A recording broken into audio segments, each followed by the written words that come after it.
प्रिया जी हिमाचल से। राधे राधे महाराज जी।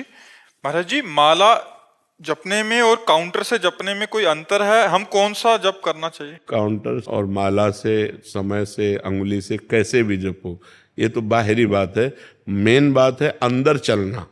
अगर आप अंदर राम बोल रहे हो, कृष्ण बोल रहे हो, राधा बोल रहे हो, उससे आपका मंगल होगा। काउंटर माला ये नाम चलाने के लिए है। अंदर नाम न चला और माला चला तो क्या कल्याण हो जाएगा? क्या नहीं होगा ना। तो माला एक निमित्त है, बात अंदर के। अंदर से हम बोले राधा, फिर ऐसे माला चलाया तो गणना में हमारा मन लग जाता है कि आज हमने 50,000 नाम जप किया, आज 60,000। तो उसमें चाहे काउंटर से जपो, चाहे माला से जपो, चाहे अंगुली गिनती से, जैसे भी बने, बात इसकी नहीं है, बात है अंदर जप की। अगर अब जैसे कुछ ऐसे साधक हैं जो बिल्कुल गिनती नहीं, रात दिन भजन हो रहा है, लेकिन आप पूछो कि क्या भजन करते हो, तो हम 10 भी नाम नहीं जब गिनती करके बता सकते कि हम 10 जपते हैं या 20 जप, कुछ नहीं। और रात दिन चल रही श्वासों की माला, गिनती भगवान कर रहे हैं। तो ये बात जिनके अंदर बैठ गई है वो तो अलग बात है, लेकिन जिनको बैठालनी है उनको माला से है, काउंटर से, इन सबका सहयोग लेना चाहिए। इससे भजन में बहुत वृद्धि होती है कि हमने देखा 20,000 नाम जप कर लेते, खुशी होती है ना। अब कल जब हमारे 18,000 होंगे तो हमको जलन होगी कि अभी 2,000 रह गए यार, चलो 2,000 और नाम जप कर लेते हैं। तो उससे नाम जपने में वृद्धि होती है। तो हमें लगता है जरूर माला और काउंटर आदि का सहयोग कर लेना चाहिए। बात हमारी जप से है, वो हमारे अंदर जो जप होता है उससे लाभ होता है, माला और काउंटर से नहीं। प्रिशा बसंत गौरी जी मुंबई से।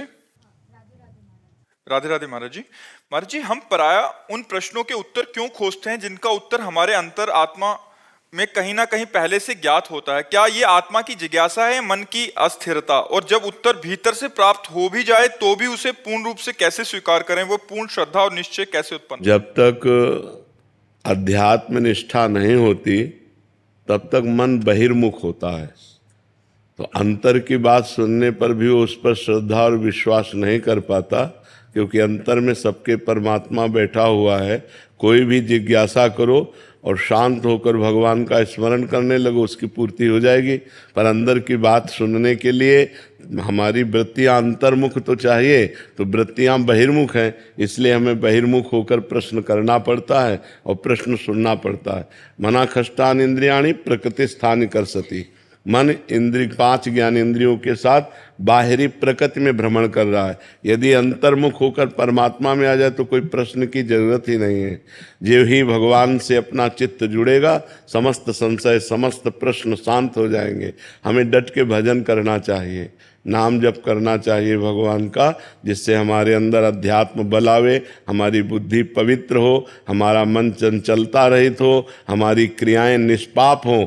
तब जाकर के हम अंतर्मुख होकर अंतर की बात समझ पाएंगे। किसका प्रश्न था? बात समझ पा रही ना जी? त्रिकम दास जी। राधे राधे महाराज जी। महाराज जी, ग्रस्त आश्रम जीवन में अपूर्णता होना स्वाभाविक है जो जीवन को आगे अपने प्रभु के पास लेके जाती है, पर साधु जीवन की ऐसी कौन सी अपूर्णता है जो उसको ग्रस्त जीवन से ब्रह्मचर्य के अलावा अपने प्रभु तक लेके जा सकती है? भगवान के भजन की भूख। जितना भी भजन करो उतना थोड़ा लगता है। ऐसा लगता है कि हमारा जीवन अभी अधूरा है। रात दिन भजन करने पर भी भजन की इतनी भूख बढ़ जाती है, उसे कुछ सुहाई नहीं देता। नहीं खान पान ते भावे है, नहीं कोमल वसन सुहावे है, सब विषय लगे ते खारा है, हरियासिक का मग्न्यारा है। जो भगवान का प्रेमी है वो निरंतर अतृप्त रहता है भजन में और तृप्त रहता है भोगों से। भोगों की तरफ कभी चित्तवृत्ति भी नहीं जाती, और परमात्मा में चित्तवृत्ति जोड़ने पर भी वो अनंत अगाध प्रेम समुद्र है, इसलिए कभी पूर्णता होती नहीं। इसमें पूर्णिमा कभी नहीं हुई। बढ़ता तो चंद्रकला की तरह रहता है। जो प्रेम है, जो भगवत भजन है, जो उसकी इष्ट निष्ठा है, इष्ट विश्वास है, ये प्रतिपल बढ़ता रहता है, पर इसमें पूर्णिमा कभी नहीं होती। प्रतिक्षण वर्धमानम प्रेम भगवान का है। प्रेम सदा बढ़िबो करे, जो शशिकला सुवेश, पै पूनो यामे नहीं, ताते कबो न शेष। पर इसमें कभी पूर्णिमा नहीं होती और कभी शेष बचता भी नहीं।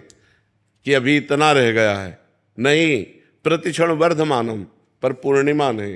ये विचित्र दशा प्रेमी की होती है कि उसे वो देखते हुए भी तन मन के बिछुरे नहीं, तन मन के बिछुरे नहीं, और चाह बढ़े दिन रैन, और कबहू संजोग न माने, देखें भरी भरी नैन।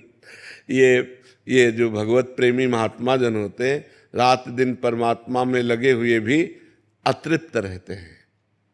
उनको देखते हुए भी अतृप्त है, उनका स्वाद लेते हुए भी वो अतृप्त है। वो चूंकि अनंत है ना, अनंतानंद है, अनंत आनंद है। अगर वो सीमित आनंद हो कि इतना है तो हम प्राप्त करके कह दें कि हाँ प्राप्त हो गया, वो अनंतानंद है, इसलिए जो प्राप्त कर चुके हैं वो भी अतृप्त है। जो प्राप्त करने के लिए चल रहे हैं वो तो है ही है अतृप्त व्याकुल, लेकिन जो प्राप्त कर चुके हैं वो भी अतृप्त और व्याकुल बने रहते हैं, यहाँ तक कि प्रभु स्वयं में अतृप्त रहते हैं। प्रभु स्वयं में अतृप्त रहते हैं। वो भक्तों के प्रेम के प्यासे हैं।